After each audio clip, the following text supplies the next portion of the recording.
Hey guys, Scarlet Darkwood here. This week I want to talk about the craft of writing. This is the third lesson in this, and I have decided I will try to do more videos on it. For those who are interested in writing novels, I'll try to share some of my experiences, some of my learning, and I hope it benefits you or will be helpful. I think as an author, we each have our own style, we have our own voice, and we have our own way of doing things. And that's just the way it is. And that's okay, because that's what makes all the stories individual and unique.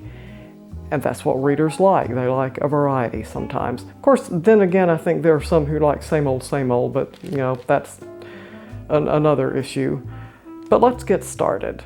So the last two videos I had talked about getting educated in the craft. The second one I talked about figuring out what genre you want, what kind of story do you want to write, things like that. I'm going to talk a little bit more today on what do you do when you're ready to put pen to paper or you're sitting at your computer screen and you're ready to type something. How should you do this? Before you get started, consider a few things. I'm going to use my notes here because I don't want to leave anything out. When you're starting to write, do you want to outline everything first? Do you want to get everything from beginning to end? Do you want to get a bare bones outline? It may not be fleshed out completely, but some people like to just get an outline and they like to follow it. They like to tick things off. Some people may not want to do that at all. They may want to be what we call a pantster, which means you might have a bare bones idea and you can keep it in your head, but you like to just write and see what comes out of that.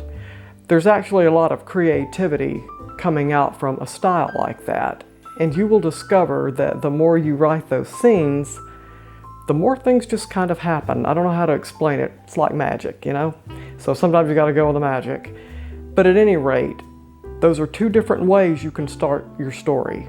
Either outlining it perfectly, if you're really anally retentive or anal retentive, you can write a chart down from beginning to end, or you can just say, you know what, I'm just going to start and I will make this up as I go. You might take notes in between. You know, as you get ideas, you might keep a notebook and say, oh, you know what, I want to include this, or I want to address this issue in the story. You can go that way. The other thing is, do you want to write linearly or non-linearly? When I first started, and basically what I do for the most part is I write mostly linearly, meaning I start my story where I want to, and I just kind of keep adding to it and adding to it and adding to it. In writing Hour of the Witch Spinners with P. Mattern, I had a different experience of writing non-linearly. And what that means is you create scenes in your head as you start out, and you may have several disjointed scenes, and you have bits and pieces. They don't go in any particular order until you make a decision, this is the way you want to arrange these scenes. And P. Mattern writes non-linearly. That way she'll get an idea and she writes a chapter, she goes with it, she'll get another idea, she'll write that down. That was a new experience for me. We had to do it non-linearly because there were things that she was writing on that I was not writing on. I was taking different chapters. It was very interesting because I discovered non-linear is not a bad way to go. Because again, like being a pantster, it gets the ideas flowing. And the more you have those disjointed scenes, you begin to see your story shape up somewhat.